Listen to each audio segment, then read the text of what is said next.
வாழ்க்கையில சில சந்தர்ப்பங்கள்ல நாம சில அவமானங்களை சந்திச்சே தீர வேண்டியிருக்கு. என்ன பண்றது, காலம் அப்படி. அவமானப்படுறவங்க உடனே அடங்கி போயிடுறது தான் உலக வழக்கம். அவமானப்பட்டா உடனே சீறி எழறவங்களும் உண்டு. ஆனா அதையே ஒரு சவாலா எடுத்துக்கிட்டு முன்னுக்கு வர்றவங்களும் சில பேர் இருக்கிறாங்க. அவங்க ரொம்ப அபூர்வம். இன்னைக்கு மனோதத்துவ நிபுணர்கள்லாம் என்ன சொல்றாங்க தெரியுமா?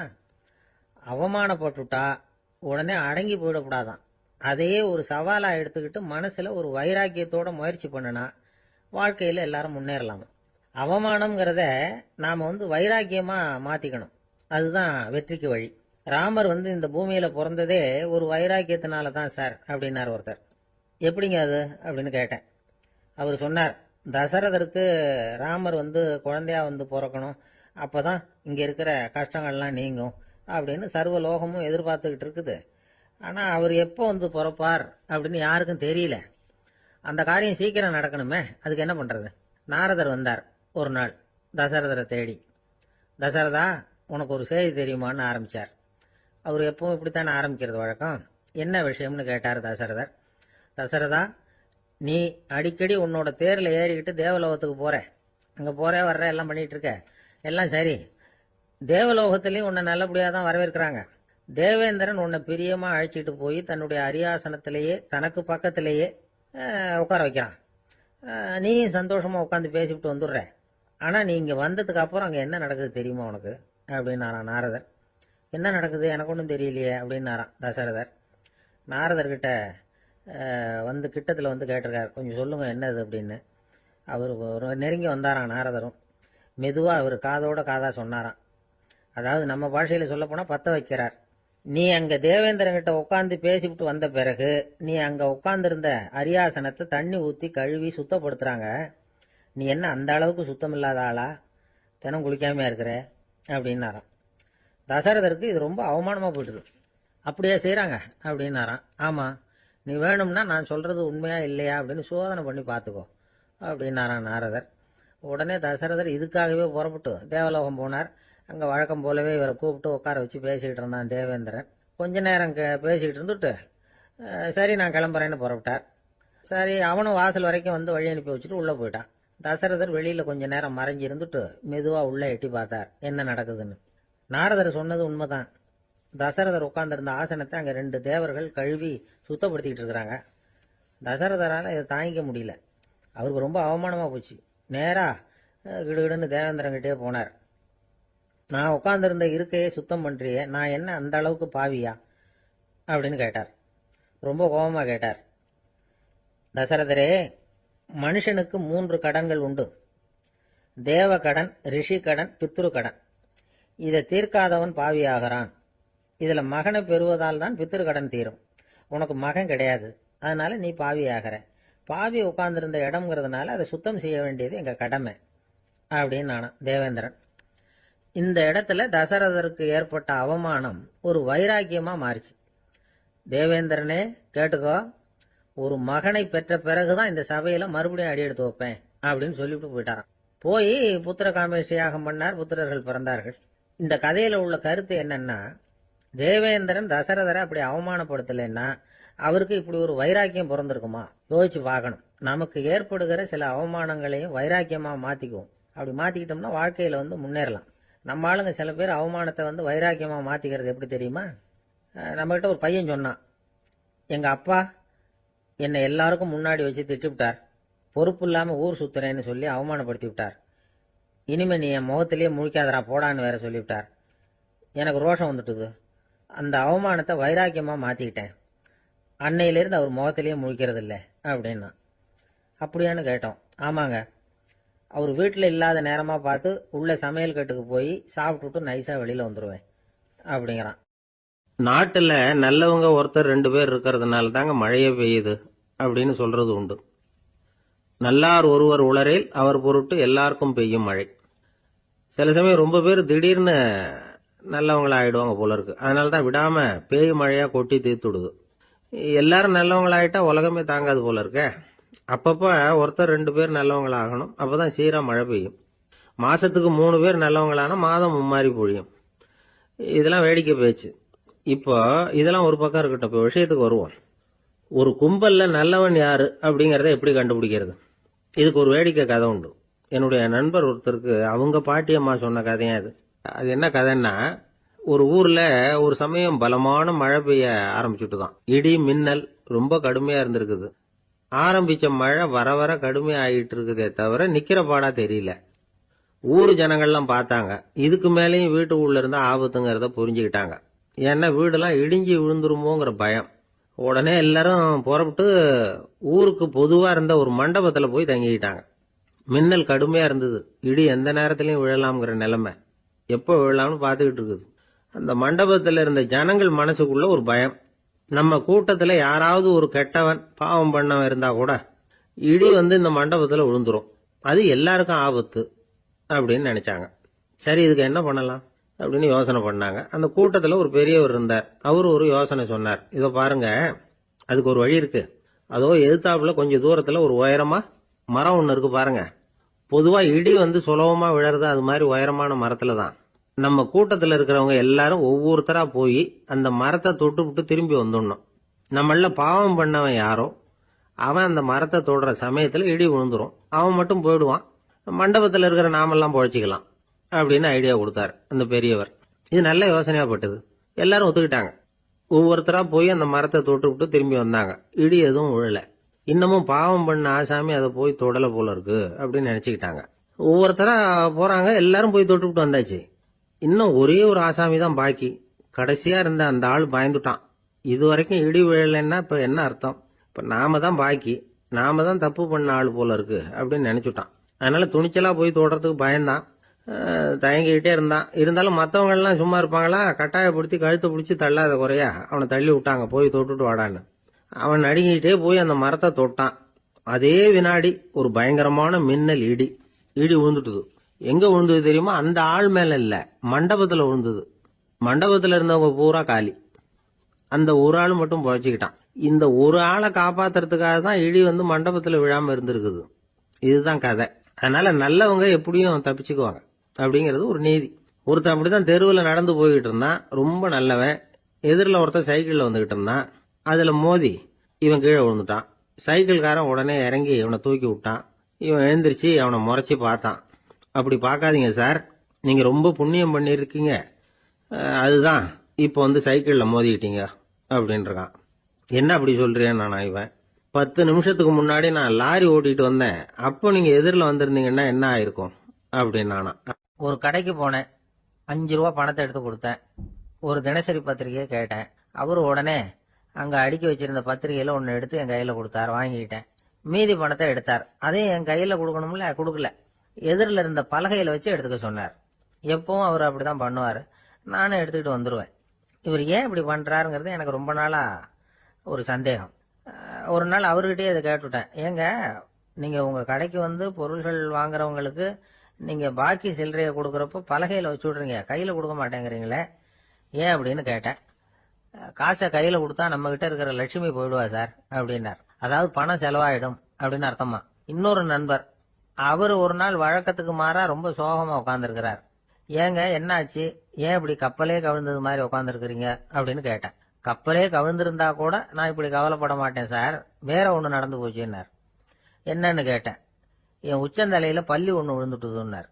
அதுக்காகவா இப்படி அப்படின்னு ஆச்சரியப்பட்டேன். ஆமாங்க, பள்ளி உச்சந்தலையில விழுந்தா பலன் என்னன்னு பஞ்சாங்கத்துல பார்த்தேன், மரணம்னு போட்டிருக்கு அப்படின்னு சொல்லிவிட்டு அவர் தொடர்ந்து கவலைப்பட ஆரம்பிச்சிட்டார். இப்படியும் ஒருத்தர், என் கூட வேலை பார்க்குற ஒருத்தர் எப்படி தெரியுமா, தினமும் வலது காலை வச்சுதான் ஆபீஸுக்கு உள்ள நுழைவார். என்னைக்காவது தவறுதலா இடது காலை வச்சு உள்ள வந்துட்டாருன்னா அன்னைக்கு பூரா மனசு சங்கடப்படுவார். எந்த வேலையும் சரியா ஓடாது. கேரம் போர்டு ஆடுற ஒருத்தர் எப்ப ஆட உட்கார்ந்தாலும் ஸ்ட்ரைக்கரை கை தவறி கீழே விழற மாதிரி பண்ணி அதுக்கப்புறம் அதை எடுத்துக்கிட்டு ஆட உட்காருவார். ஏன்னா எப்போ ஒரு தடவை நிஜமாவே அது கை தவறி கீழே விழுந்திருக்குது. அன்னைக்கு பிரமாதமா ஜெயிச்சுட்டார். உடனே ஒரு முடிவுக்கு வந்துட்டார், கை தவறுனா லாபம் அப்படின்னு. அதுக்கப்புறம் அதையே பழக்கமாக்கிக்கிட்டார். பூனை குறுக்க போனா சகனம் சரியில்லைன்னு நினைக்கிறவங்க உண்டு. ஆனா ஒருத்தர் எப்படி தெரியுமா, அவர் வெளியில கிளம்புற சமயம் பக்கத்து வீட்டு ரேடியோவில் மியாவ் மியாவ் பூனை குட்டின்னு பாட்டு சத்தம் கேட்டா கூட போதும், சகனம் சரியில்லைன்னு பிரயாணத்தை கேன்சல் பண்ணிவிடுவார்.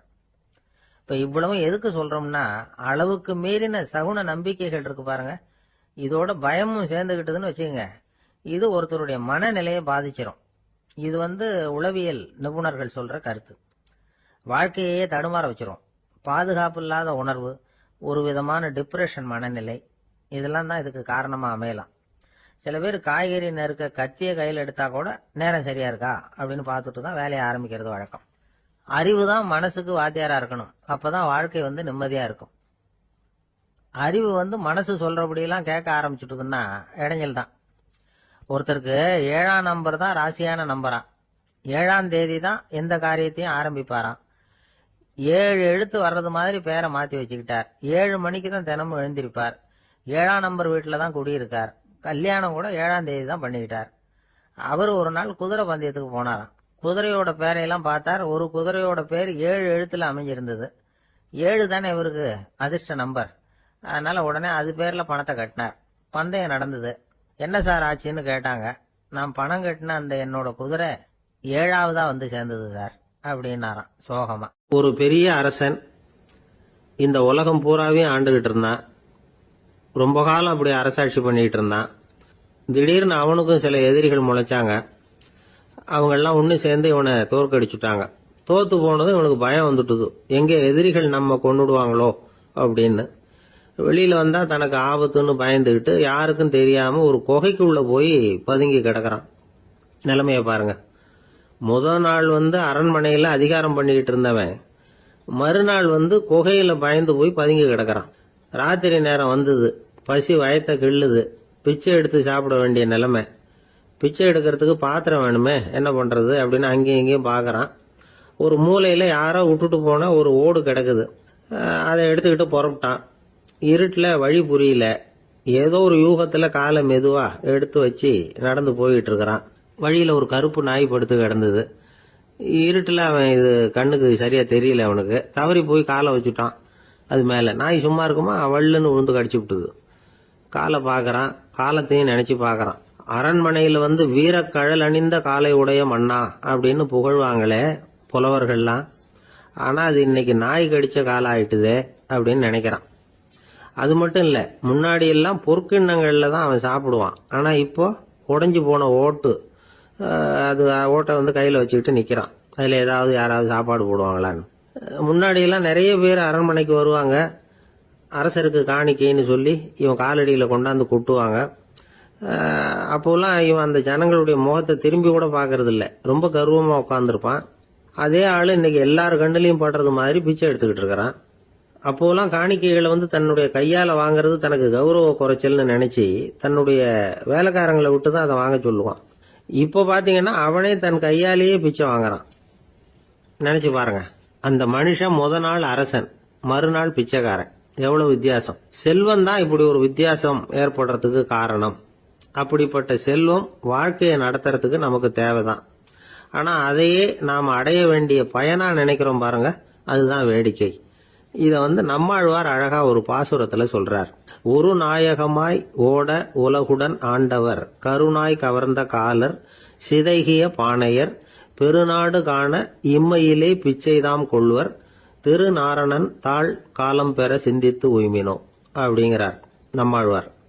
ஒரு பெரிய பணக்காரர் ஒரு துறவிகிட்ட போய், சாமி என்கிட்ட நிறைய பணம் இருக்கு, இருந்தாலும் நிம்மதி இல்ல, என்னால நிம்மதியா இருக்க முடியல, என்ன காரணம்னு கேட்டாராம். உடனே அந்த துறவி இதுக்கு நேரடியா பதில் சொல்லாம பக்கத்துல நின்றுகிட்டு இருந்த ஒரு குழந்தைய கூப்பிட்டார். அது ஓடியாந்தது. ஒரு ஆப்பிள் பழத்தை எடுத்து அது கையில கொடுத்தார். அதை வாங்கிக்கிட்டு குழந்தை சிரிச்சுது. இன்னொரு பழத்தை எடுத்து கொடுத்தார். அதை இன்னொரு கையில வாங்கிட்டு சிரிச்சுது. 3வது ஆப்பிள் எடுத்து கொடுத்தார். 2 பழத்தையும் நெஞ்சில் அணைச்சிக்கிட்டு 3வது பழத்தையும் வாங்கறதுக்கு முயற்சி பண்ணிச்சு. ஆனா அது உடனே நழுவி கீழே விழுந்து உருண்டு ஓடிச்சு. ஏற்கனவே இருந்ததும் விழுந்துட்டுது. இப்ப அந்த குழந்தை அழ ஆரம்பிச்சுட்டுது. இப்ப அந்த துறவி பணக்காரர்கிட்ட சொன்னாராம், குழந்தைய கவனிச்சியா, 2 ஆப்பிள் போதும்னு அது நினைச்சிருந்தா இப்ப அது அழ வேண்டிய அவசியம் வந்திருக்குமா அப்படின்னாராம். எதுவுமே அளவுக்கு மிஞ்சினா துன்பம்தான். இந்த காலத்துல இதெல்லாம் யாரு காதுல வாங்குறாங்க? ஒருத்தனை நல்ல வழிக்கு கொண்டு வரணும்னு நினைச்சு அவனை கூப்பிட்டு உட்கார வச்சு இந்த கதையை சொல்லிட்டு இருந்தாங்க. சொல்லிவிட்டு அந்த குழந்தை செஞ்சது தப்பு தானே அப்படின்னு கேட்டிருக்கிறாங்க. ஆமாம், தப்பு தான், நானா இருந்தா அப்படி செஞ்சிருக்க மாட்டேன் நானா இவன். 2 பழமே போதும்னு சொல்லிருப்பியா அப்படின்னு கேட்டிருக்காங்க. அப்படி இல்லைங்க, அவர் கொடுக்க கொடுக்க ஒவ்வொரு பழமா வாங்கி பின்னாடி வச்சுட்டு மறுபடியும் கையை நீட்டுவேன் அப்படிங்கிறானா. இவெல்லாம் எந்த காலத்துல திருந்துறது? ஒரு பெரிய தத்துவ சிந்தனையாளர் இருந்தார், சுவாங்சு அப்படின்னு பேரு. அவருடைய மனைவி ஒரு நாள் திடீர்னு காலமாயிட்டாங்க. ஐயோ பாவம், அவர் ரொம்ப வருத்தப்படுவார், போய் ஆறுதலா 4 வார்த்தை பேசிவிட்டு வரலாம் அப்படின்னு நினைச்சுக்கிட்டு நிறைய பேர் அவரை தேடிட்டு வந்தாங்களாம். வந்தவங்களுக்கு ஆச்சரியம், ஏன்னா இவர் வருத்தப்பட்டுக்கிட்டு இருப்பார் அப்படின்னு தானே எதிர்பார்த்தாங்க. அப்படி இல்லை, தாளம் போட்டுக்கிட்டு உட்காந்துருக்கிறார், தாளத்துக்கு தகுந்த மாதிரி பாட்டு வேற பாடிக்கிட்டு இருக்கிறார். என்ன மனுஷன் அவரு, கொஞ்சம் கூட கவலை இல்லாம இப்படி இருக்கிறாரு அப்படின்னு நினைச்சாங்க. ஒருத்தர் துணிஞ்சு அவர்கிட்ட கேட்டுட்டார், என்னங்க இது இப்படி அப்படின்னு. அதுக்கு அவர் என்ன சொன்னார் தெரியுமா? இதை பாருங்க, என்னுடைய மனைவி பிறக்கிறதுக்கு முன்னாடி அவளுக்கு உயிரும் கிடையாது, உடலும் கிடையாது. அதுக்கு பிறகுதான் உயிர் வந்தது, உடல் வந்தது, அந்த உருவம் வந்தது. இப்ப என்ன ஆச்சு? அந்த உருவமும் உயிரும் போயிட்டுது, அவ்வளவுதானே. வந்தது போயிட்டுது. இளவேனில் காலம், இலையுதிர் காலம், பனிக்காலம், இப்படி பருவங்கள் மாறி மாறி வருது இல்லையா? அது மாதிரி பிறப்பும் இறப்பும் மாறி மாறி வருது. இது இயற்கை. இதுக்காக அழுதா அது எப்படி அப்படின்னாராம். ஞான தெளிவு அடைஞ்சவங்களுக்கு எல்லாமே சுகம்தான். திருவள்ளுவரும் அதைத்தான் சொல்றார், உறங்குவது போலும் சாக்காடு, உறங்கி விழிப்பது போலும் பிறப்பு. தூங்குறதுக்கெல்லாம் நாம வருத்தப்பட்டுக்கிட்ட இருக்கிறோமா? இன்னைக்கு தூங்க வேண்டியிருக்குதே, இன்னும் கொஞ்சம் நேரத்தில் நான் தூங்க வேண்டியிருக்கு அப்படின்னு சொல்லி யாராவது அழுதுகிட்டு இருப்பாங்களா? அதனால் இந்த உலக வாழ்க்கையினுடைய இயல்பை யதார்த்தத்தை நாம தெளிவாக புரிஞ்சுக்கணும். அப்படி புரிஞ்சுக்கிட்டா நாம கவலை இல்லாமல் வாழ முடியும். ஒரு வயசான தாத்தா பாட்டி 60 வருஷத்துக்கு முன்னாடி அவங்களுக்கு கல்யாணம் ஆச்சு, ஒன்னாவே வாழ்ந்தாங்க, ஒன்னாவே இறந்து போனாங்க. இப்போ அவங்க 2 பேரும் சொர்க்கத்துக்கு போய் சேர்ந்தாங்க. அங்கே எல்லா வசதியும் இருந்தது. ஒரு பெரிய பங்களாவே இவங்களுக்கு ஒதுக்கி கொடுத்தாங்களாம். இதுக்கு எவ்வளவு வாடகைன்னு கேட்டார் தாத்தா. வாடகையெல்லாம் கிடையாது, இலவசம் அப்படின்னார் அங்க இருந்தவர். அந்த வீட்டுக்கு பின்னாடி ஒரு பெரிய புல்வெளி இருந்தது. இதுல விளையாட ஏதாவது கட்டணம் உண்டான்னு கேட்டிருக்காரு தாத்தா. அதெல்லாம் ஒன்றும் கிடையாது, பணம்லாம் கட்ட வேண்டியதில்லை அப்படின்னாரு அவரு. பக்கத்துல ஹோட்டல் மாதிரி ஒரு பெரிய கட்டடம், உள்ள சாப்பாட்டு மேஜைகள், அது மேல விதவிதமான பலகாரங்கள். சாப்பாட்டுக்கெல்லாம் எவ்வளவு அப்படின்னு விசாரிச்சாராம் தாத்தா. அதுதான் சொன்னேனே, இங்க எல்லாமே இலவசம்தான், எது வேணும்னாலும் சாப்பிடலாம், எவ்வளவு வேணும்னாலும் சாப்பிடலாம் அப்படின்னாரா. நீங்க சொல்றீங்க அப்படி, ஆனா நான் சர்க்கரை சேர்த்துக்க கூடாது, உப்பு சேர்த்துக்க கூடாது, பாட்டி கையால எப்பவும் பத்திய சாப்பாடு தான் அப்படின்னாராம் தாத்தா. இதை பாருங்க, இங்க உங்களுக்கு அந்த கவலையும் வேண்டியதில்லை. இங்க நீங்க ஸ்வீட்டு சாப்பிடலாம், காரம் சாப்பிடலாம், உங்களுக்கு எந்த நோயும் வராது அப்படின்னாராம் அங்க சொர்க்கத்தில் இருந்தவர். இதை கேட்ட உடனே அந்த தாத்தா பக்கத்துல நின்ன பாட்டியை பார்த்து கத்தினாராம், அடி பாவி, எல்லாத்தையும் கெடுத்துட்டியே, நீ எனக்கு பத்திய சாப்பாடு போடாம கண்டதை திங்க விட்டுருந்தா 10 வருஷத்துக்கு முன்னாடியே நான் இங்க சேர்ந்திருப்பேனே அப்படின்னாராம். ஒரு விவசாயி விதைக்கிறதுக்காக வயல்வெளி பக்கம் போறார். விதைகளை அள்ளி வீசினார். அப்ப என்ன ஆச்சுன்னா, சில விதைகள் பாதை ஓரத்துல விழுந்தது, சில விதைகள் முள் செடிகள் மண்டி இருந்த புதருக்கு இடையில விழுந்தது, சில விதைகள் நல்ல நிலத்துல விழுந்தது. பாதை ஓரத்துல விழுந்த விதை என்ன ஆச்சுன்னா, அதெல்லாம் பறவைகள் கண்ணில் போட்டுட்டுது, உடனே உட்காந்து கொத்தி தின்னுட்டு போட்டுது. அதிகமா மண் இல்லாத பாறை பகுதியில் விழுந்த விதையெல்லாம் லேசா வேர் விட்டு முளைக்க ஆரம்பிச்சுது. அதுக்கப்புறம் வேர் கீழேயும் ஆழமா போக முடியல, மேலேயும் சூரிய வெப்பம் அதிகம் தாங்க முடியல, எல்லாம் காஞ்சி கருகி போட்டுது.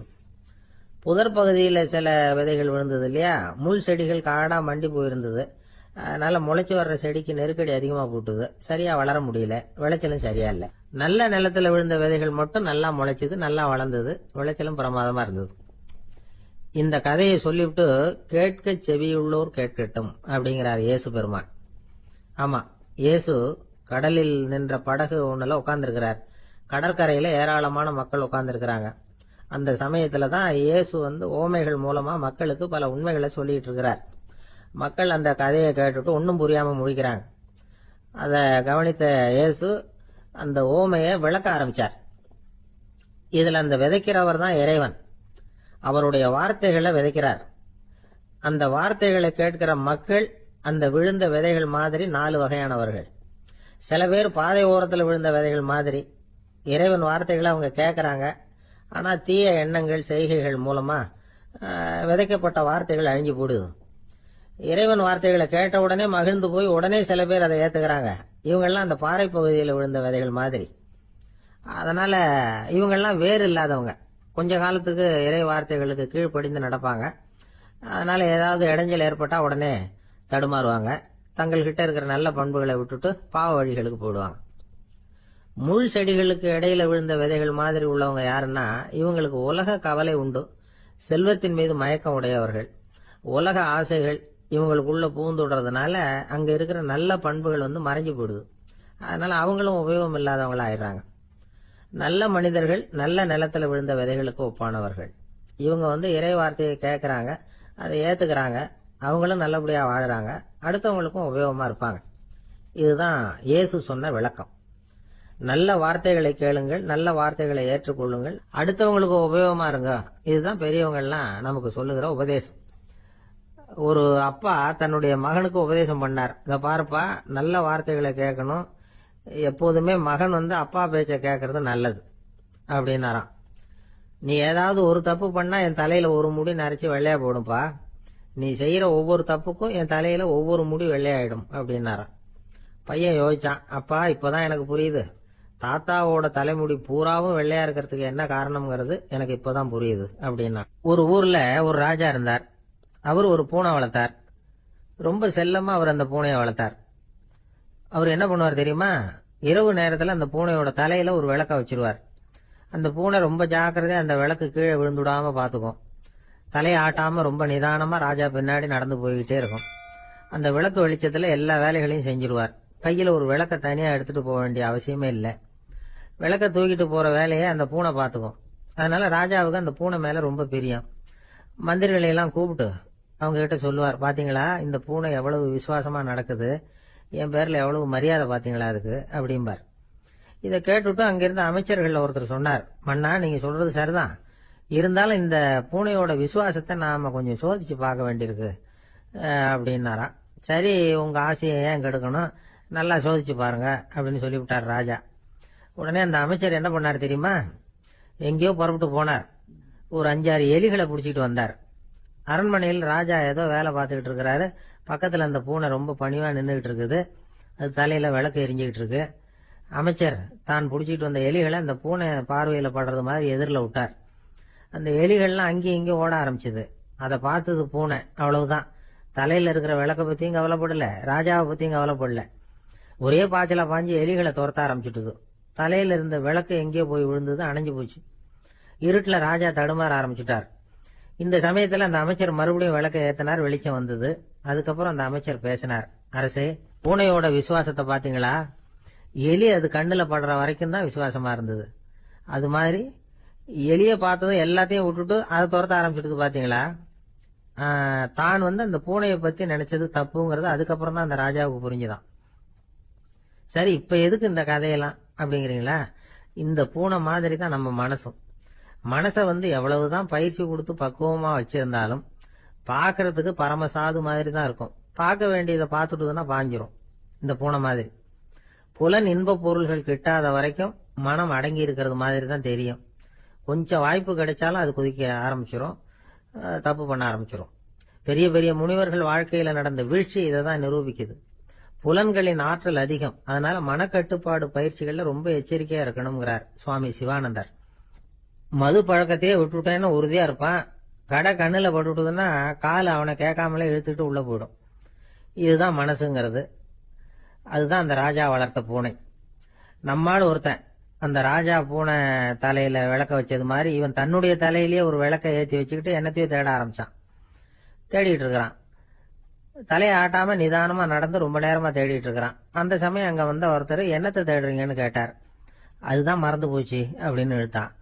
சரி, கொஞ்சம் இப்படி உட்காருங்க, ஞாபகம் வந்ததுன்னு தேட ஆரம்பிக்கலாம் அப்படின்னாரு அவரு. இவன் கொஞ்ச நேரம் உட்காந்து யோசிச்சான். அப்புறம் திடீர்னு எழுந்திருச்சான். ஞாபகம் வந்துட்டுதுன்னா. என்னன்னு கேட்டார். எங்க வீட்டுல இருந்த விளக்க எங்க வச்சேன்னு தெரியல, அததான் தேடிட்டு இருக்கிறேன், ஏத்தி வைக்கலாம்னு பாக்குறேன் அப்படின்னா. ஒரு ஆள் இருந்தான், நிறைய பணம் சம்பாதிச்சான். ஆனா செலவு பண்ண மனசு வரல, கருமி. அவன் என்ன பண்ணா, சேர்த்த பணம் பூராவையும் ஒரு மரத்தடியில புதைச்சு வச்சிருந்தான். வாரத்துக்கு ஒரு தடவை அந்த மரத்தடிக்கு வருவான். புதைச்ச இடத்த அவளோட பாத்துக்கிட்டு இருப்பான். அதுக்கப்புறம் போயிடுவான். அவ்வளவுதான். ஒரு நாள் ஒரு திருடன் வந்தான். இவன் புதைச்சு வச்சிருந்ததெல்லாம் எடுத்துட்டு போட்டான். இது தெரிஞ்சு போச்சு.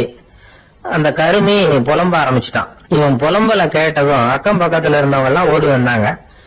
என்ன விஷயம்னு விசாரிச்சாங்க. இவன் சொன்னான். ஒரு பெரியவர் கேட்டார், ஏப்பா வார வாரம் வந்து இந்த இடத்த பாக்குறதாக சொன்னியே, எப்பவாவது இதுல இருக்கிற பணத்தை எடுத்து செலவு பண்ணிருக்கியா அப்படின்னு கேட்டார். நான் அப்பப்போ வந்து அதை பாக்குறதுதான் வழக்கம், அதை தொட்டதே இல்லைன்னு அவன்.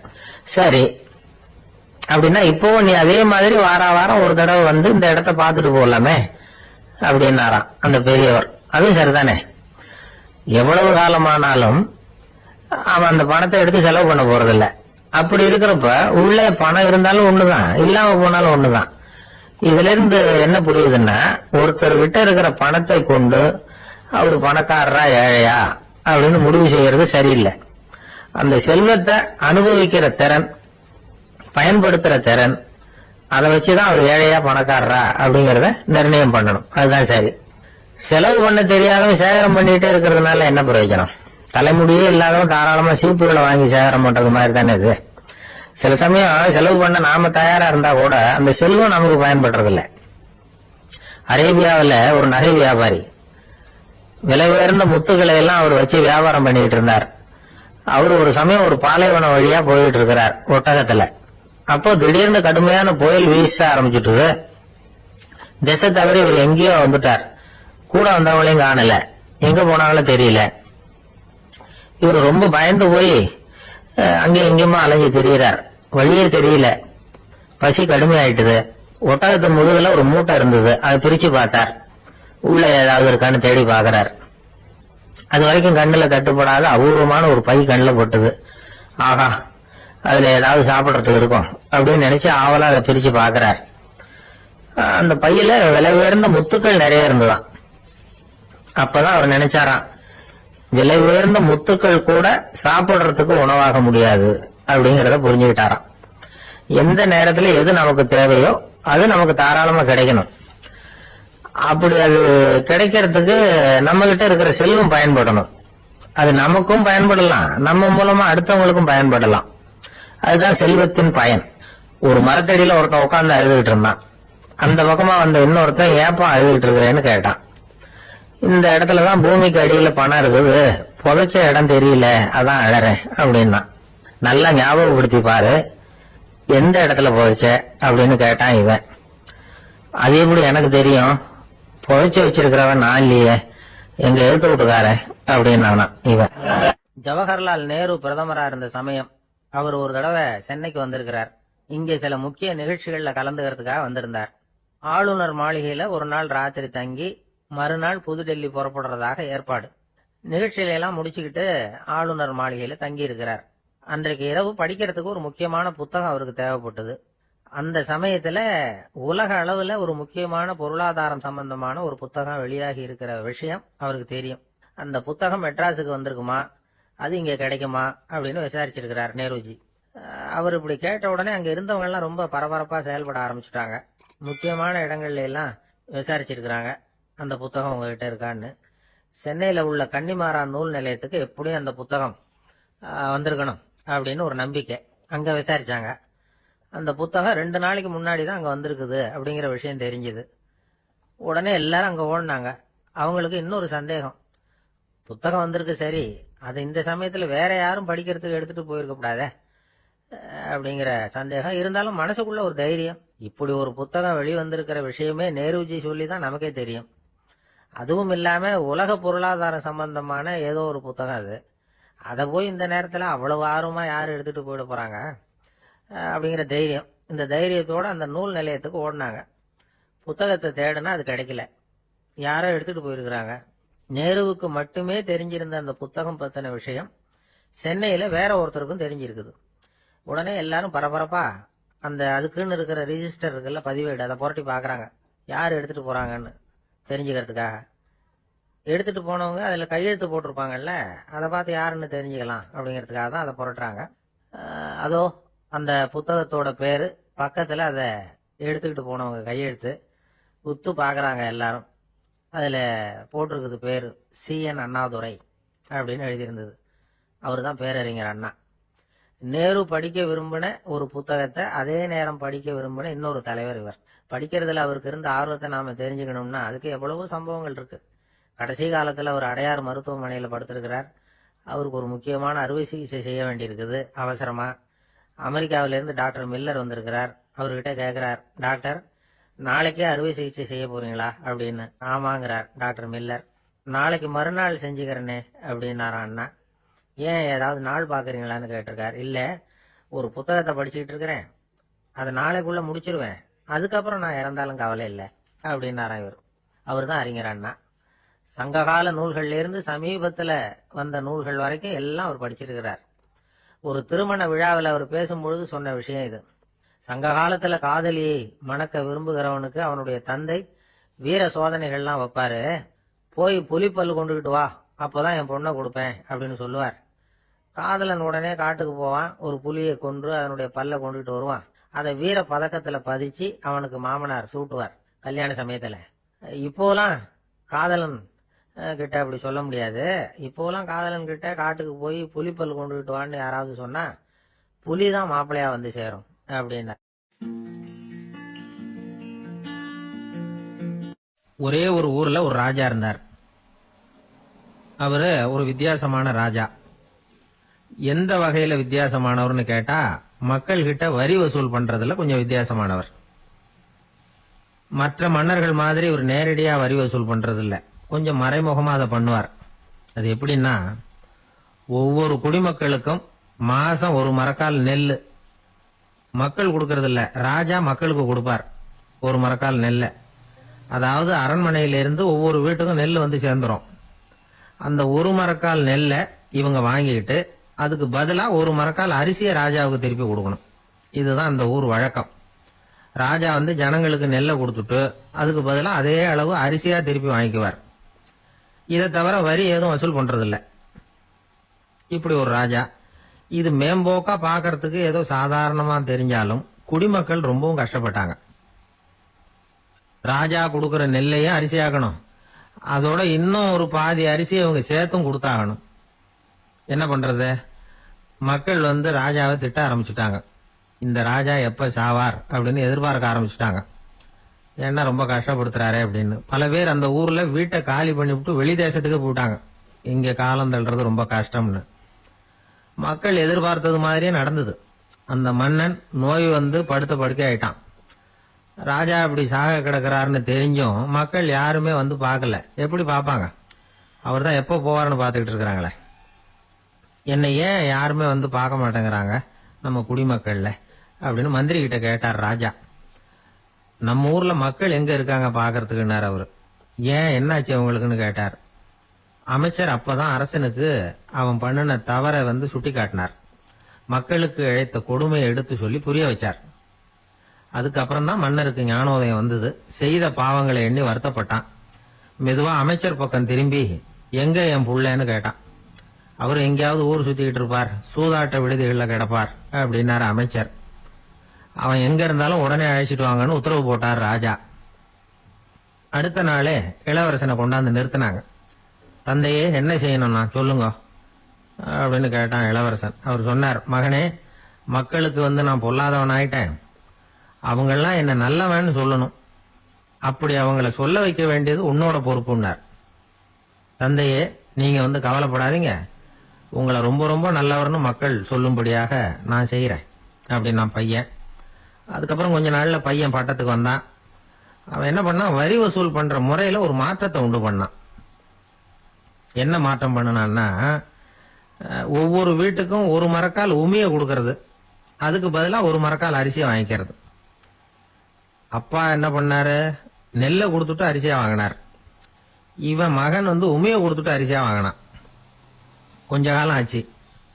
ஒரு நாள் மந்திரியை கூப்பிட்டு கேட்டான், அமைச்சரே, நம்ம ஊர் மக்கள் என்ன பேசிக்கிறாங்க அப்படின்னு.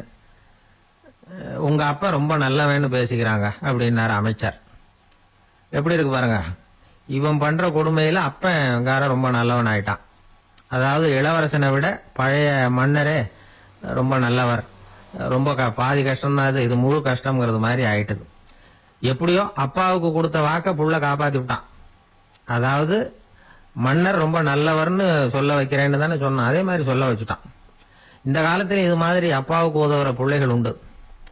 ஒரு பிள்ளையாண்டான்னு சொன்னான், நான் எங்க அப்பாவுக்கு ரொம்ப ரொம்ப உதவியா இருக்கிறேன் அப்படின்னா. அப்படியா, உங்க அப்பாவுக்கு ரொம்ப உதவியா இருக்கிறியா அப்படின்னா, உங்க அப்பா என்ன செஞ்சிட்டு இருக்காருன்னு கேட்டேன். சும்மா தான் இருக்கிறார் அப்படின்னா அவன். சும்மா இருக்கிறதுக்கு இவன் உதவியா இருக்கிறானா? இப்படி இருக்கிறாங்க. அதாவது நல்லவன் அப்படின்னு பேர் வாங்குறது ரொம்ப கஷ்டம். அதை எந்த வகையில வாங்கணும்னு முடிவு பண்றதுதான் முக்கியம். அதனால வாழ்க்கையில நாம மன்னரா இருந்தாலும் சரி, சாதாரண மக்களா இருந்தாலும் சரி, நல்லவன் அப்படிங்கிற பேர் வாங்குறது ரொம்ப முக்கியம். அப்படி நல்லவன்கிற பேர் வாங்கிட்டா வாழ்க்கை ரொம்ப சுலபமா அமையும். பக்தின்னு சொல்றோம் இல்லையா, அது 3 வகைப்படும் அப்படிங்கிறார் ஒரு பெரியவர். அது என்ன 3 வகைன்னா, தெய்வ பக்தி, அடியார்கள் பக்தி, குரு பக்தி. அடியார் பக்தியை விட, தெய்வ பக்தியை விட குரு பக்தி தான் ரொம்பவும் சிறந்ததுங்கிறார் அவர். தெய்வத்துக்கிட்ட செஞ்ச பாவம் குருநாதர்கிட்ட தீர்ந்துருமா, குருநாதர்கிட்ட செஞ்ச பாவம் தெய்வத்துக்கிட்ட போனாலும் தீராதான். இப்படி பெரியவங்களாம் சொல்லி வச்சிருக்கிறாங்க. ஒரு காடு, அங்க அயோத தௌமியர் அப்படின்னு ஒரு தபோதனர், அவரு பல மாணவர்களை ஒன்னா சேர்த்து ஒரு குருகுலம் நடத்திட்டு இருக்கிறார். பல தரப்பட்டவங்க, பல திறப்பட்டவங்க மாணவர்கள் அதுல சேர்ந்து படிச்சுக்கிட்டு இருக்கிறாங்க. பாஞ்சால ராஜகுமாரன் ஒருத்தனும் அந்த குருகுலத்துல சேர்ந்து படிச்சுக்கிட்டு இருக்கிறான். அவன் பேரு ஆருணி. பெரிய இடத்து புள்ள, இருந்தாலும் படுப்புல ரொம்ப கெட்டிக்காரனா இருந்தான். அவன் தான் அங்க முதல் மாணவன். ஒரு நாள் குருநாதர் அந்த அரசகுமாரனை கூப்பிட்டார். நம்ம குருகுலத்துக்கு சொந்தமான வயல்ல தண்ணீர் பெருகி வெள்ளம் பயிரை அழிக்குதான். அதனால நீ போய் மடையை அடைச்சிட்டு வந்துரு அப்படின்னார். அந்த அரசகுமாரன் உடனே புறப்பட்டான். குருநாதர் சொல்லிட்டார்ல, உடனே புறப்பட்டான். நான் பெரிய இடத்து பிள்ளையாச்சே, ராஜகுமாரனாச்சே, ரொம்ப செல்வாக்கோட வளர்ந்தவனாச்சே, நான் போய் வயல்ல இறங்கி வேலை செய்யறதா அப்படின்னுலாம் அவன் நினைக்கல. குருநாதர் கட்டளையை நிறைவேற்ற வேண்டியது நம்ம கடமை அப்படின்னு நினைச்சான். உடனே ஒரு மண்வெட்டியை தூக்கி தோல்ல வச்சுக்கிட்டு புறப்பட்டு போயிட்டான். வயலுக்கு போனான். பார்த்தான், தண்ணி கரைய உடைச்சுக்கிட்டு வயலுக்குள்ள ஏகமா பாஞ்சிக்கிட்டு இருக்குது. இவன் மண்வெட்டியால களிமண்ணை புல்லோட சேர்த்து புல் பத்த மாதிரி வெட்டி வெட்டி போட்டான். இருந்தாலும் மடையை அடைக்க முடியல. தண்ணி அதை மீறி வந்துகிட்டே இருக்கு. தண்ணி வேகமா வயலுக்குள்ள போய்கிட்டே இருக்குது. போடுற பத்தையெல்லாம் கரைஞ்சி கரைஞ்சி போயிட்டு இருக்கு. இருந்தாலும் இவன் தன்னுடைய முயற்சியை கைவிடல. வெட்டி வெட்டி போட்டுக்கிட்டே இருக்கிறான். காலையில அங்க போனவன் சாயந்தரம் வரைக்கும் இப்படி செஞ்சுக்கிட்டு இருக்கிறான். உடம்பும் மனசும் ரொம்பவும் சோர்ந்து போச்சு. இருந்தாலும் குருநாதர் கிட்ட கட்டளையை நிறைவேற்றாம இருக்கிறோமேங்கிற ஒரு குறை அவனுக்கு இருக்கு. குரு கட்டளையை நிறைவேற்றாத நான் இன்னமும் இருக்கணுமா அப்படின்னு யோசனை பண்ண ஆரம்பிச்சுட்டான். என்ன செய்யலாம்னு பார்த்தான். நம்ம குருநாதர் கிட்ட பணிக்காக இந்த உடம்பையே தியாகம் பண்ணலாம் அப்படின்னு முடிவு பண்ணான். தண்ணி பாயுதுல, அதுக்கு குறுக்க விழுந்து அப்படியே மடையை அடைச்சிக்கிட்டு அப்படியே படுத்துட்டான். இது மற்றவங்களுக்கு தெரியாது. அன்னைக்கு ராத்திரி ஒரு விளக்கு முன்னாடி உட்காந்து குருநாதர் பிள்ளைங்களுக்கு பாடம் சொல்லி கொடுத்துட்டு இருக்கிறார். வரிசையில் இருக்கக்கூடிய ராஜகுமாரனை காணல. நம்ம ஆருணி எங்க போனா அப்படின்னு சொல்லி மற்ற மாணவர்களை விசாரிச்சார். இப்போ அவங்க சொன்னாங்க, சுவாமி, அவன் காலையில வயலுக்கு மடையை அடைக்கிறதுக்காக போனான், நீங்க தான் போக சொன்னீங்க, இன்னும் திரும்பி வரல அப்படின்னு அவர் பையன். குருநாதர் உடனே ஒரு தீவெட்டி எடுத்துக்கிட்டு மாணவர்களை அழைச்சிக்கிட்டு வயலுக்கு போனார். அங்க போய் பார்த்தா ஆளை காணும். ஆருணி ஆருணின்னு சொல்லி சத்தம் போட்டு கூப்பிட்டு பாக்குறார். நான் இங்க இருக்கேன் குருநாதா அப்படின்னு காலுக்கு அடியிலேருந்து ஒரு சத்தம் வருது. குனிஞ்சு பார்த்தா அவன் மடையில படுத்திருக்கிறான். என்னப்பா இதுன்னார். காலையிலேருந்து இந்த மடையை அடைச்சு பார்த்தேன் சுவாமி, முடியல, அதனால இப்படி குறுக்க படுத்துட்டேன். என்னை தாண்டறதுக்கு பயந்து போய் தண்ணியே தேங்கி நின்னுட்டுது அப்படின்னா. அவனுடைய குரு பக்தியையும் அவனை தாண்டறதுக்கு அஞ்சு நிற்கிற தண்ணி தேக்கத்தையும் பார்த்துட்டு எல்லாரும் ரொம்ப ஆச்சரியப்பட்டு போயிட்டாங்களாம். ஆருணி எழுந்திருச்சு வா அப்படின்னு கூப்பிட்டாராம் குருநாதர். அவன் தண்ணீரை பொழந்துகிட்டு எழுந்திருச்சு வந்தானான். அதனால அவனுக்கு உத்தாலகன் அப்படின்னு ஒரு பேர். உத்தாலகன்னா தண்ணீரை பிளந்தவன் அர்த்தம். அந்த உத்தாலகன் மாதிரி இந்த காலத்து மாணவர்களுக்கும் குரு பக்தி வேணும் அப்படின்னு சொன்னோம் ஒரு பள்ளிக்கூடத்துல. உடனே நிறைய மாணவர்கள் எழுந்திருச்சு நின்னாங்க. சார், நீங்க எங்களை இன்னமும் சரியா புரிஞ்சுக்கலன்னு நினைக்கிறோம். அன்னைக்காவது ஒருத்தன் அப்படி இருந்தான், இன்னைக்கு ஏகப்பட்ட உத்தாலகர்கள் இருக்கிறோம். எங்க வாத்தியார் கட்டளையிட்டா இப்பவே அது மாதிரி வயலுக்கு போய் மடையில குறுக்கப்படுத்துக்கிறதுக்கு இந்த வகுப்புல உள்ள அத்தனை பேரும் தயாரா இருக்கிறோம் அப்படின்னாங்க. அப்படியா அப்படின்னு சொல்லி கேட்டோம் ரொம்ப சந்தோஷமா. ஒருத்தன் ரொம்ப அடக்கமா எழுந்திருச்சான். அப்புறம் சொன்னான், ஆமா சார், வகுப்புல இவர் நடத்துற பாடத்தை கேட்டுக்கிட்டு இருக்கிறத விட பேசாம போய் மடையில படுத்துடுறது ஒன்றும் கஷ்டமான காரியமா இருக்காது, அதனாலதான் எல்லாரும் அங்க போறேன்னு சொல்றோம் அப்படிங்கிறான். இந்த உலகத்துல நாம நல்லபடியா இருக்கணும்னா அதுக்கு முக்கியமா தேவைப்படுறது ரெண்டு. ஒன்னு செல்வம், இன்னொன்னு அறிவு. சரி, இது ரெண்டுல சிறந்தது எது அப்படின்னு ஒரு கேள்வி கேட்டா என்ன பதில் சொல்றது? இதே கேள்விய ஹசரத் அலி அவர்கள் கிட்ட கேட்டாங்களாம். அவர் ஒரு பெரிய அறிஞர். கேள்வி கேட்டவங்களும் சாதாரண ஆட்கள் இல்லை, இவங்களும் அறிஞர்கள். ஒரு நாள் ஹசரத் அலி அவர்கள்கிட்ட 10 அறிஞர்கள் வந்தாங்களாம். ஐயா, நாங்க 10 பேரும் உங்ககிட்ட ஒரே கேள்வியை தான் கேட்க வந்திருக்கிறோம். ஆனா எங்க 10 பேருக்கும் நீங்க தனித்தனியா பதில் சொல்ல முடியுமா அப்படின்னு கேட்டிருக்காங்க. அதாவது அவங்க ஒரே கேள்விக்கு இவர்கிட்ட இருந்து 10 விதமான பதில் எதிர்பார்க்கறாங்க. சரி கேளுங்க, என்ன கேள்வி அப்படின்னாரு அவர்.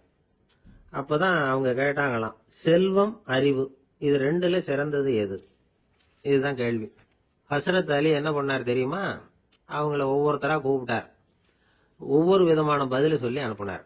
முதல்ல ஒருத்தரை கூப்பிட்டார், சொன்னார், அறிவுங்கிறது தீர்க்கதரிசிகள், ஞானிகள், மகான்கள் இவங்களோட பரம்பரை சொத்து. ஆனா செல்வம்ங்கிறது கொடுங்கோலரின் ஆயுதம். அதனால அறிவு தான் சிறந்தது அப்படின்னார். ரெண்டாவது ஆளை கூப்பிட்டார். உங்ககிட்ட செல்வம் இருந்தா நீங்க தான் அதை காப்பாற்றணும். ஆனா அறிவு உங்களை எப்பவும் காப்பாற்றும். ஆகவே அறிவு தான் சிறந்தது அப்படின்னார். மூணாவது ஆளை கூப்பிட்டார்.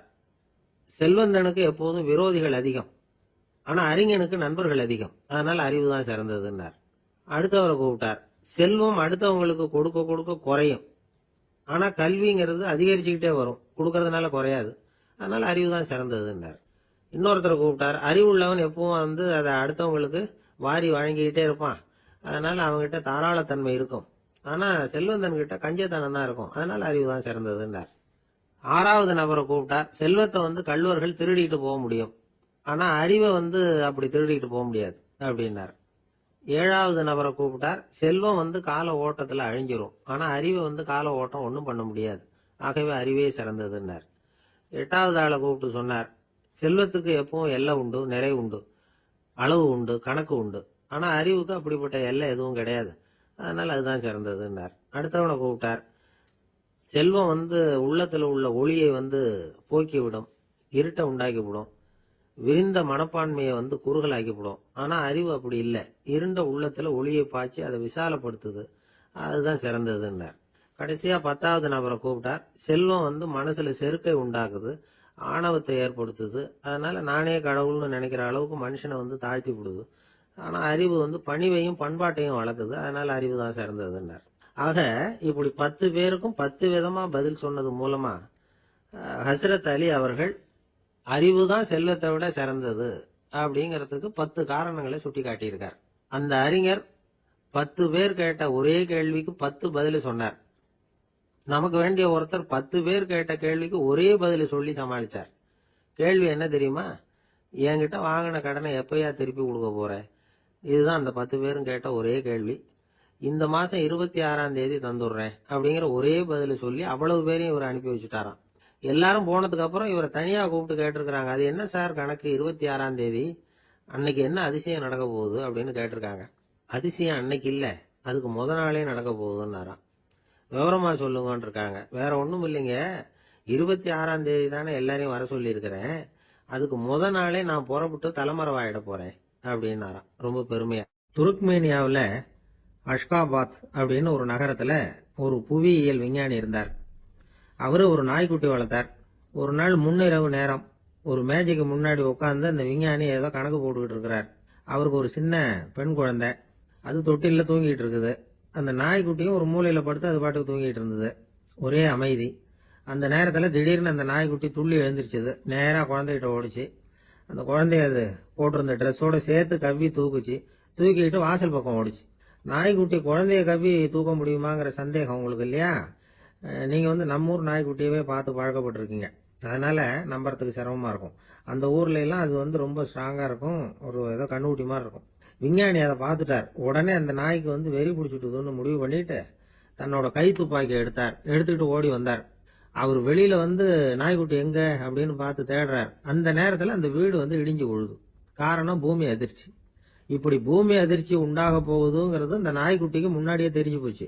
அதுதான் குழந்தைய தூக்கிட்டு வெளியில ஓடி வந்திருக்குது. அது மூலமா அந்த குடும்பத்தையே காப்பாத்தி இருக்குது அந்த நாய்க்குட்டி. இந்த சம்பவம் நடக்கிறதுக்கு 3 நாளைக்கு முன்னாடியே சில பிராணிகளுக்கு இப்படி நடக்க போகுதுங்கிறது தெரிஞ்சிருக்குதான். ஆமா, அந்த நகரத்துல 3 நாளைக்கு முன்னாடியே பாம்பு, பல்லி இதெல்லாம் அது தங்கியிருந்த வலையை விட்டு வெளியில ஓடி வந்துட்டுது. அதே மாதிரி அங்க இருந்த புறாவெல்லாம் பறந்து போயிடுச்சான். இதே மாதிரி யுகோஸ்லோவியாவில் கூட ஒரு நகரம், அங்க ஒரு நாள் ராத்திரி ஒரு மிருக காட்சி சாலையில திடீர்னு ஒரு பெரிய கலவரம், கூச்சல், குழப்பம். அங்க இருந்த கழுதை, புலி, யானை, பறவை எல்லாம் கண்ணாபின்னான்னு கத்த ஆரம்பிச்சுட்டுது. நீர் யானை அதுக்குன்னு போட்டிருந்த தடுப்பையே தாண்டி குதிச்சு வெளியில வந்துட்டுதான். மறுநாள் தான் எல்லாருக்கும் விஷயம் புரிஞ்சுது. அடுத்த நாள் காலையில அங்க பூமி எதிர்ச்சி உண்டாயிட்டுது. இப்ப பாருங்க, அதாவது மனுஷனை போய் தீர்க்க தரிசி அது இதுன்னு சொல்லிட்டு இருக்கிறோம். இவனை விட அது பரவாயில்லைன்னு தோணுது. அதாவது மிருகங்கள் ஒண்ணு நடக்க போகுதுங்கிறத முன்னாடியே புரிஞ்சுக்குதே. சரி, இதெல்லாம் எப்படி அது முன்கூட்டி புரிஞ்சுக்குது? அதுதான் படைப்பு ரகசியம். அதை கண்டுபிடிக்கிறதுக்கு தான் மனுஷன் வந்து ஆராய்ச்சி பண்ணிட்டு இருக்கிறான். விஞ்ஞானிகளோட ஆராய்ச்சி எல்லாம் ஒரு பக்கம் இருக்கட்டும், வீட்டுக்குள்ளேயே சில ஆராய்ச்சி பண்ணி பாருங்களேன். இப்ப சில யோசனை சொல்லி அதை சோதனை பண்ணி பாருங்க அப்படின்னு ஒருத்தர் சொன்னாராம். அதாவது இப்ப மழை வருமா வராதா அப்படின்னு தெரிஞ்சுக்கணுமா, உடனே ஒரு பூனைக்குட்டி பின்னாடியே மெதுவா போய் அது என்ன செய்யுதுன்னு கவனிச்சு பார்க்கணும். பூனைக்குட்டி தன்னோட பாதத்தினால சுகத்துல வந்து அப்படி கீறிக்கிட்டு இருக்கும். அப்படி கீறினா கண்டிப்பா மழை வரும். சில சமயம் பூனைக்குட்டி அப்படி மல்லாந்து படுத்துக்கிட்டு பாதத்தை உயர தூக்கும், அப்படியும் அப்படியும் புரளும். இப்படி செஞ்சதுன்னா அன்னைக்கும் மழை இருக்காது. அதனால முன்னாடி இருந்தது மழை வர்றதுக்கு அறிகுறி, இது மழை இல்லைங்கிறதுக்கு அறிகுறி. பறவைகள், பிராணிகள் இதுகளோட நடவடிக்கைகளை பார்த்துட்டு அதையெல்லாம் அடிப்படையா வச்சுதான் காலநிலையை கண்டுபிடிக்கிற கருவிகளை கண்டுபிடிச்சிருக்கிறாங்க. வாத்து இருக்குல்ல, சில சமயம் தன்னோட அழகை தன்னோட இறகுகள்ல அப்படியே புதைச்சிக்கும். அப்படி செஞ்சா குளிர்காலம் வரப்போகுதுன்னு அர்த்தம். பருவநிலை குளிரா மாறப்போகுதுங்கிறதுக்கு இதுதான் அறிகுறி. சிட்டுக்குருவி இருக்குதுல்ல, அதெல்லாம் புழுதியில உழுந்து புரளும், சிறகுகளை வந்து படபடன்னு அடிச்சுக்கும். அப்படி செஞ்சா மழை வரப்போகுதுன்னு அர்த்தம். ஒண்ணு மட்டும் நாம நல்லா தெரிஞ்சுக்கணும், இயற்கையின் சீற்றம்னு சொல்றோம் இல்லையா, இயற்கை ஏன் நம்ம மேல கோவப்படுது? இயற்கையை நாம அனுசரிச்சு போறது இல்ல, அதனால கோவப்படுது. காடுகளை அழிக்கப்படாது, விலங்குகளை கொல்லப்படாது, இயற்கை ஏற்படுத்தி வச்சிருக்கிற சமநிலையை கெடுக்கப்படாது. அதை புரிஞ்சுக்கிட்டு வாழ்ந்தோம்னா பூமியும் நடுங்காது, நாமளும் நடுங்க வேண்டிய அவசியம் இருக்காது. ஒருத்தர் இருந்தார், சாராய கடைக்கு போனாராம், நிறைய சாப்பிட்டார். அப்புறம் சொன்னார், இது ரொம்ப அற்புதமான சரக்கு போல இருக்கு, உள்ள போன உடனே இந்த பூமியே நடுங்கிறது மாதிரி இருக்கு எனக்கு அப்படின்னாராம். இதுக்கு கடைக்காரர் சொல்லியிருக்கார், நீங்க சாப்பிட்டது வெறும் பச்சை தண்ணி தாங்க, இப்ப ஏற்பட்டு இருக்கிறது நிஜம் பூமி அதிர்ச்சி அப்படின்னாராம். ஒரு ஊர்ல ஒரு ராஜா இருந்தார். அந்த ராஜாவுக்கு ஒரு மந்திரி. ராஜா ரொம்ப நியாயமானவர், நேர்மையானவர், கண்டிப்பானவர். தப்பு செய்யறது யாரா இருந்தாலும் தண்டனை கொடுப்பார். வேண்டியவங்களுக்கு ஒரு நியாயம், வேண்டாதவங்களுக்கு ஒரு நியாயம்ங்கிறதெல்லாம் அவர்கிட்ட கிடையாது. ஒரு சமயம் அரசவையில அந்த அமைச்சரே வந்து விதிமுறைகளுக்கு புறம்பா ஏதோ நடந்துட்டு இருக்கார். மன்னருக்கு கோபம் வந்துட்டுது. உடனே அந்த அமைச்சரை கிட்டத்துல கூப்பிட்டு அவர் கன்னத்துல ஓங்கி ஒரு அறை கொடுத்துட்டாராம். உடனே அந்த அமைச்சர் என்ன பண்ணார் தெரியுமா, நேரா போனார், அங்க நின்றுகிட்டு இருந்த இன்னொருத்தர் கன்னத்துல ஓங்கி அரைஞ்சார். அரை வாங்கினவர் திகைச்சு போயிட்டார். இவர் ஏன் நம்மள வந்து அரைகிறார் அப்படின்னு யோசனை பண்ணார். மன்னரும் திகைச்சு போயிட்டார். நாம இவரை அரைஞ்சா அதுக்காக இவரு போய் இன்னொருத்தர் அரையணுமா அப்படின்னு யோசனை பண்ணார். அவர் இவருக்கு என்ன பைத்தியமானு கூட நினைக்க ஆரம்பிச்சுட்டார். ஆனா என்ன ஆச்சுன்னா, அப்புறம் அமைச்சர் அவர் கவனிச்சுக்கிட்டு இருந்தாரா, அவர் இன்னொருத்தர் அரைஞ்சார் இல்லையா, அந்த அரை வாங்கின ஆசாமியை பார்த்து கத்திக்கிட்டு இருந்தார். யாரு? அமைச்சர். ஏன்பா என்கிட்ட அறைய வாங்கிட்டு இப்படி விவரம் இல்லாம நின்றுட்டு இருக்கிறிய, நான் உனக்கு கொடுத்ததை நீ வேற யாருகிட்டயாவது கொடுத்துரு அப்படின்னார். உடனே அந்த ஆள் பார்த்தான், தனக்கு அடுத்தபடியா நின்றுட்டு இருந்தவன ஓங்கி ஒரு அரை அரைஞ்சான். அவன் கண்ணத்தை தடவிட்டே யோசனை பண்ணான். இது ஏதோ புரிஞ்சுக்கிட்ட மாதிரி அடுத்தாப்புல நின்றுட்டு இருந்தவன அரைஞ்சான். இப்படி இந்த அறை வந்து மாறி மாறி போய்கிட்டே இருக்குது. ஊரு பூரா பிரயாணம் பண்ண ஆரம்பிச்சுட்டுது. அன்னைக்கு ராத்திரி அந்த ராஜா படுக்கிறதுக்காக போனார். அந்த நேரம் பார்த்து அவர் கண்ணத்துல பலார்னு ஒரு அறை விழுந்தது. நம்மளே அறையிறது யாரு அப்படின்னு அதிர்ச்சியோட மன்னர் திரும்பி பாக்குறாரு. அரைஞ்சது அவரோட மனைவி. என்னாச்சு உனக்குன்னு கத்துனார் ராஜா. உங்களுக்கு தெரியாதா, ஊரு பூரா ஒருத்தர் மாத்தி ஒருத்தர் மூலமா இந்த அறை வந்து பிரயாணம் பண்ணிட்டு வருது அப்படின்னாங்க அந்த அம்மா. அப்படின்னா ஆரம்பிச்ச இடத்துக்கே வந்துட்டுதா அப்படின்னாராம் மன்னர். என்ன சொல்றீங்கன்னு கேட்டிருக்காங்க. இவர் விவரத்தை சொன்னாராம். அப்படின்னா நீங்க ஆரம்பிச்சு வச்ச இந்த விளையாட்டை நான் முடிச்சு வச்சுட்டேன் அப்படின்னாங்களாம் அந்த அம்மா. மறுநாள் காலை மறுபடியும் அரசவை கூடிச்சு. அந்த அமைச்சர் மன்னரை பார்த்து கேட்டார், என்ன மகாராஜா, என்கிட்ட கொடுத்ததை திருப்பி வாங்கிட்டீங்களா அப்படின்னாராம். இப்படி நடக்கும்னு நான் எதிர்பார்க்கவே இல்லைன்னாரு மன்னர். ஆனா நான் எதிர்பார்த்தேன். அது எங்க போயிட போகுது, ஊர் பூரா சுத்தி கடைசியில உங்ககிட்ட தான் வந்து சேரும் அப்படிங்கறது எனக்கு தெரியும் அப்படின்னாரு அமைச்சர். இந்த கதை வந்து வேடிக்கையா இருந்தா கூட இதுல உள்ள கருத்து முக்கியமானது. இந்த உலகத்துல பல கருத்துக்கள் இப்படிதான் மாறி மாறி சுத்தி வந்துகிட்டே இருக்குது. நம்மாலும் ஒருத்தன் தன்னுடைய நண்பன் ஒருத்தனை கடத்தெருல பார்த்தான். உடனே ஓடி போய் பலார்னு ஒரு அறை கொடுத்தானா. அவன் கண்ணத்தை தடவிட்டு ஏன்டா என்ன அரைஞ்சேன்னு கேட்டிருக்கான். நீ ஏன்டா என்ன முட்டாள்னு என் மனைவிட்ட போய் சொன்னேன் அப்படின்னு இருக்கான் அவன். உன்னை ஒரு முட்டாள்னு சொன்னதுக்காகவா நீ என்ன அரைஞ்ச அப்படின்னு கேட்டிருக்கான் இவன். ஏய், நான் அதுக்காக அறையலப்பா, அது ஒரு பெரிய ரகசியம், நான் முட்டாள்ங்கிறது. அந்த ரகசியத்தை நீ வந்து ஏன் எங்க வீட்டுல போய் சொன்னேன், அதுக்காக தான் அரைஞ்சேன் அப்படின்னு ஒரு ராஜா இருந்தார். நாடு பூராவும் நிறைய மரங்களை நட்டு வளர்க்கணுங்கிறது அவரோட ஆசை. தானே அதுக்கு முன்மாதிரியா இருக்கணும்னு நினைச்சார். அரண்மனையை சுத்தி மரங்களை நட்டு வளர்த்தார். இதை பார்த்துட்டு ஜனங்களும் அவங்கவுங்க வீட்டை சுத்தி மரக்கன்றுகளை நட்டு வளர்த்தாங்க. கொஞ்ச காலத்துல ஊரு பூரா பசுமையா மாறிச்சு. எல்லாருக்கும் சந்தோஷமா இருந்தது. இது ஒரு பக்கம் இருக்கட்டும். இப்ப நான் சொல்ல போற கதை வேற. அதாவது அந்த ராஜா ஒரு நாள் தன்னுடைய அரண்மனைய சுத்தி இருக்கிற விதவிதமான மரங்களை எல்லாம் போய் பார்த்தார். எப்படி இருக்கிறீங்க அப்படின்னு ஒவ்வொரு மரத்துக்கிட்டையும் விசாரிச்சாராம். எந்த மரமும் சந்தோஷமா இருக்கிறதா தெரியல. அதுக்கு மனசுல ஒரு குறை. முதல்ல ஆலமரத்துக்கிட்ட போனார். அது சொல்லிச்சு, மண்ணா நான் நல்லா பெருசா வளர்ந்துருக்கிறேன், அடர்த்தியா இருக்கிறேன், கிளையெல்லாம் 4 பக்கமும் நல்லா படர்ந்துதான் இருக்குது, இருந்தாலும் எந்த பிரயோஜனமும் இருக்கிறதா தெரியல. எனக்கு என்னுடைய பழம்லாம் ரொம்ப சின்னதா இருக்குது, என் கண்ணுக்கு சரியா புறப்பட மாட்டேங்குது. நான் இருக்கிற சைஸுக்கு என்னுடைய கிளையில இருக்கிற பழம்லாம் எவ்வளவு பெருசா இருக்கணும், அது இத்தனூண்டு இருக்கிறது எனக்கு பெரிய அவமானமா இருக்கு. இப்படி இங்க நின்றுகிட்டு இருக்கிறதே ரொம்ப கூச்சமா இருக்கு. ஒரு நல்ல புயல் வந்ததுன்னா பேசாம சாஞ்சு விடலாமான்னு பாக்குறேன் அப்படின்னு புலம்புது ஆலமரம். சரி இருக்கட்டும்னு நினைச்சுக்கிட்டு ராஜா அடுத்தபடியா ஒரு அத்தி மரத்துக்கிட்ட போனார். அதுவும் புலம்ப ஆரம்பிச்சுட்டுது.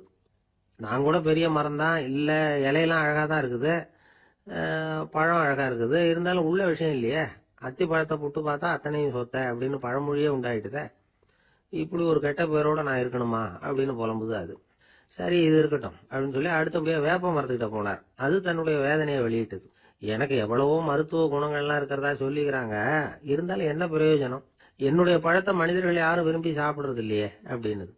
ராஜா அடுத்தாப்புல இருந்து ஒரு பனை மரத்துக்கிட்ட போனார். நான் நல்லா உயரமா தான் வளர்ந்துருக்கிறேன், மற்ற மரங்கள்லாம் என்ன அண்ணாந்து தான் பார்க்கணும், இருந்தாலும் என்கிட்ட நிழலுக்கா யாரும் ஒதுங்கறது இல்லையே அப்படின்னுது.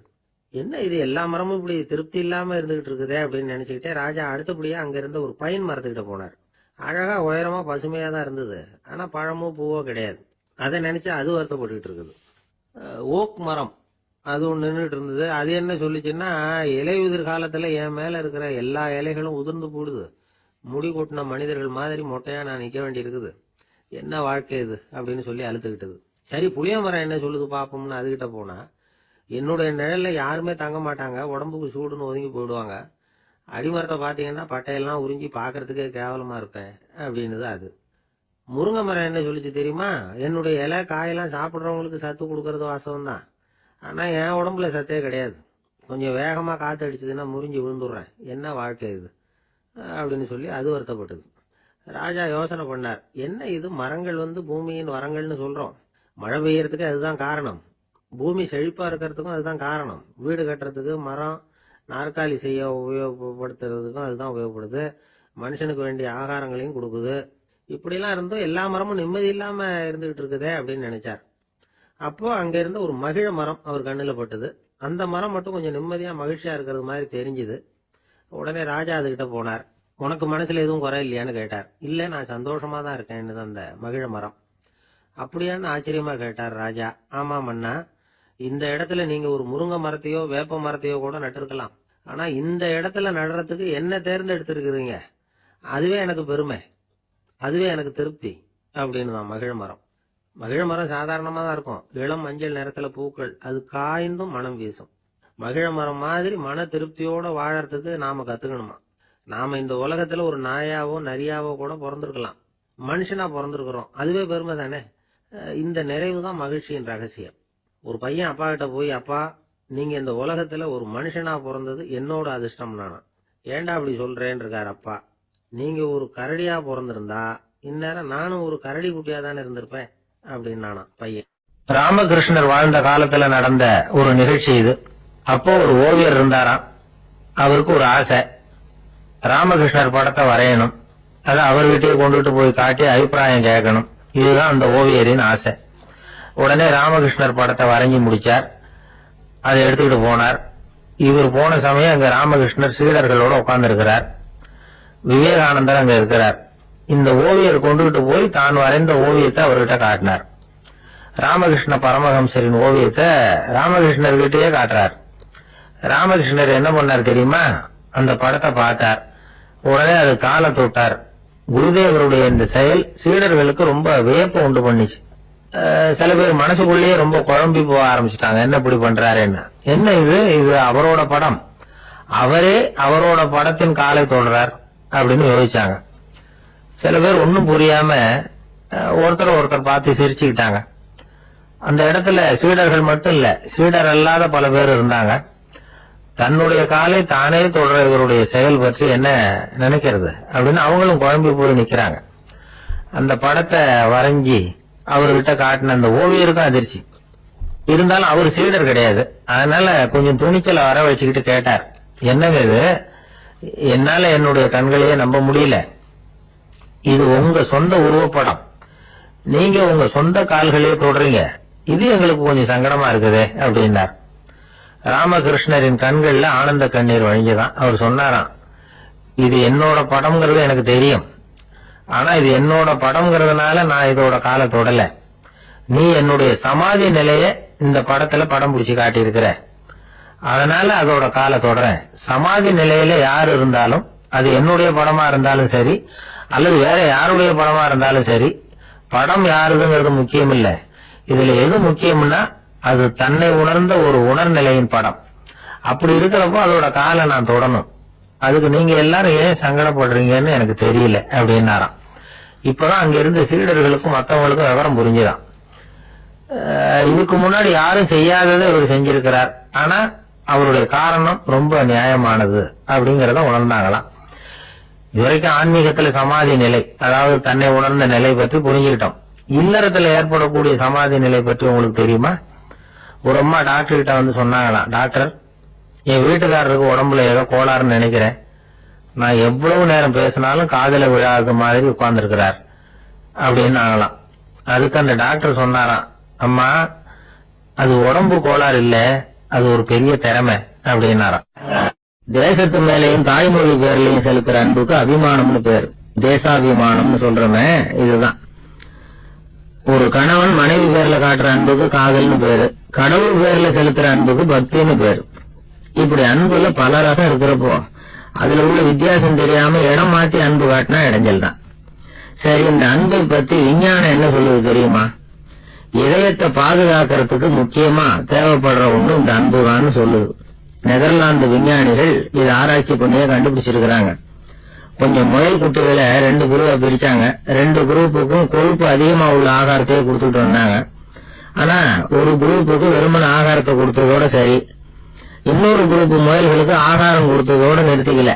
அதுக்கு முன்னாடி கூண்டுகளை திறந்து விட்டு முயல்களை கொஞ்ச நேரம் எடுத்து கொஞ்சி விட்டு அதுக்கப்புறமா ஆகாரம் கொடுத்தாராம் ஆராய்ச்சியாளர். இந்த குரூப்புக்கு இதய பாதிப்பு 60% குறைச்சலா இருந்ததுதான். சில நோயாளிகளுக்கு ஹார்ட் அட்டாக் வந்தாலும் அதை தாங்கிக்கிட்டு குணமாகிற சக்தி அதிகமா இருக்குது.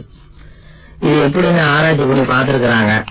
அவங்க எல்லாம் மனைவி தன் பேர்ல ரொம்ப அன்பா இருக்கிறதாக நினைக்கிறவங்களா இருக்கிறாங்களாம்.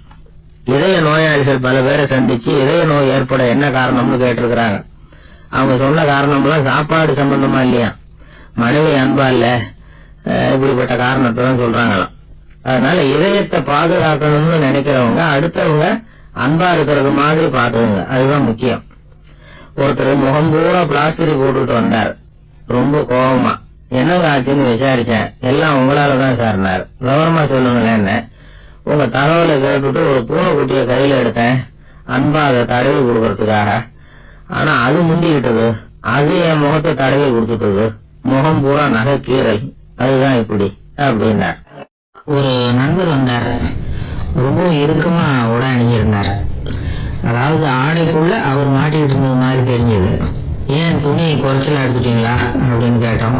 இல்லைங்க, எனக்கு எப்பவுமே இறுக்கமா உடை அணியறது தான் பிடிக்கும் அப்படின்னாரு. ஒருத்தர் எப்படி உடை அணிகிறார் அப்படிங்கறத வச்சு அந்த ஆள் எப்படிப்பட்டவர் அப்படிங்கறத கண்டுபிடிச்சிடலாம். உடை அணிகிற விதம் ஒருத்தருடைய மனநிலையை வெளிப்படுத்துதான். இப்ப இறுக்கமான உடை அணிகிறவங்க பொதுவா மன நிம்மதி இல்லாதவங்களா இருப்பாங்களாம், கோபக்காரங்களா இருப்பாங்களாம்.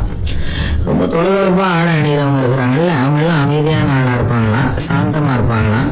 இவங்க எல்லாம் போராடுறதுக்கு சரியா வரமாட்டாங்களாம்.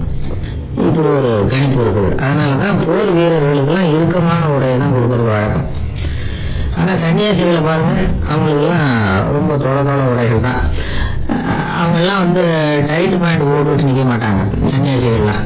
அதே மாதிரி சன்னியாசிகள்லாம் காவி உடைய தேர்ந்தெடுக்கிறதுக்கும் காரணம் உண்டு. பல ஆண்டுகள் சோதனை செஞ்சு பார்த்துட்டு தான் சன்னியாசத்துக்கு காவி தான் சரி அப்படின்னு முடிவு பண்ணியிருக்கிறாங்க. இப்போ பௌதீக விஞ்ஞானப்படியும் அதுதான் சரி. அதாவது சூரிய ஒளியில 7 வண்ணங்கள் உண்டு. ஒரு பொருள் மேல அது விழும்போது அந்த பொருள் நமக்கு சிவப்பா தெரிஞ்சதுன்னா அந்த பொருள் சிவப்பை தவிர மற்ற எல்லா நிற கதிர்களையும் உள்வாங்கிக்கிட்டு சிவப்பு நிறத்தை மட்டும் வெளியில விடுது. அதாவது விலக்கி விடுது. அதனாலதான் அந்த பொருள் சிவப்பா தெரியுது. உடல் ஆரோக்கியத்துக்கு ஓரளவு சிவப்பு தேவைப்படுது. அதனாலதான் காவி உடை அணிஞ்சா சூரிய ஒளி ஓரளவு சிவப்பு விலகி போகும். அதாவது சிவப்பின் பலனும் கிடைக்கும், இந்த சிவப்பின் கெடுதலும் இல்லை அப்படின்னு யோசனை பண்ணாங்க. காவி உதய வேளையின் நிறம். கீழ் வானத்துல கதிர் உதிக்கிற வேளையில முதல் ஒளி தோன்றுகிற நேரத்துல காவி நிறம் தான் கசி. தியானம் செய்யறப்ப முதல்ல காணக்கூடிய ஒளி காவி நிறம் தான். தியானத்தின் உச்ச நிலையின் நிறம் நீலம். தியானம் காவி நிறத்துல ஆரம்பமாகி நீல நிறத்துல நிறைவடைகிறது அப்படிங்கிறார் ஓஷோ. நீலம் தியான சிகரம், காவி தியான ஆரம்ப குறியீடு, ஒரு சன்னியாசியின் ஆரம்ப தரிசனம் அப்படிங்கிறார் அவர். ஒருத்தர் நாள் பூரா காவி உடைய அணிஞ்சிருந்தா அந்த நிறம் அவருக்கு தியானத்தை பற்றிய நினைவை ஊட்டிக்கிட்டே இருக்கும். இப்படியே ஆடைக்கும் தியானத்துக்கும் இடையில ஒரு தொடர் ஏற்படுது. ஒரு துறவியின் உள்ளார்ந்த பண்பா அது மாறுது. கடை வீதியில ஒரு பொருள் வாங்க போறோம், அது மறந்துடக்கூடாதுங்கிறதுக்காக ஞாபகம் முடிச்சு போட்டுக்கிறோம். அந்த முடிச்சுக்கும் பொருளுக்கும் தொடர்பு இல்லை. ஆனா கடை வீதிக்கு போன உடனே அந்த முடிச்சு அந்த பொருளை ஞாபகப்படுத்துது. அதாவது அந்த முடிச்சு ஒரு தொடர்பு அம்சமா அமையுது. அது மாதிரிதான் காவி உடையும். ஒரு துறவி நடக்கும்போது, சாப்பிடும்போது, குளிக்கும்போது அவருடைய காவி உடை அவருக்கு ஞாபகப்படுத்திக்கிட்டே இருக்கும். அது ஒரு நிலைப்படுத்தப்பட்ட நினைவாக ஞாபகம் முடிச்சாக மாறிடுது. காவி ஆடை இல்லைன்னா ஒருத்தரால துறவியாக முடியாதுன்னு அர்த்தம் இல்லை. அதே நேரத்துல காவி ஆடையால ஒன்றும் பிரயோஜனம் இல்லை, அதுல ஒன்றும் அர்த்தம் இல்லை அப்படின்னு சொல்லிட முடியாது. இதுதான் உண்மை. இவ்வளவு தூரம் காவி ஆடையை பத்தி சொல்றதுனால எல்லாரும் சன்னியாசியா போடுவோம் அப்படின்னு நாம சொல்றதாக யாரும் நினைச்சிடக்கூடாது. மனசுக்கும் நிறத்துக்கும் உள்ள சம்பந்தத்தை தெரிஞ்சுக்கிறதுக்காக தான் இவ்வளவு. நமக்கு தெரிஞ்ச நண்பர் ஒருத்தர் இருக்கிறார், ஆபீஸ்ல வேலை பார்க்கிறவர். ஒவ்வொரு மாசமும் 20ஆம் தேதிக்கு பிறகு அவர் போய் பாத்தீங்கன்னா காவி உடை அணிஞ்சிட்டு, கண்ணை மூடிக்கிட்டு, கை ரெண்டையும் விரிச்சு வச்சுக்கிட்டு தியானத்திலேயே உட்காந்துருப்பாரு. ஏன் இப்படி பண்றீங்கன்னு கேட்டேன். அதாவது 20ஆம் தேதிக்கு பிறகு என் கையில ஒரு பைசா கூட கிடையாது, ஒரு சன்னியாசி லெவல்ல இருக்கிறேன்,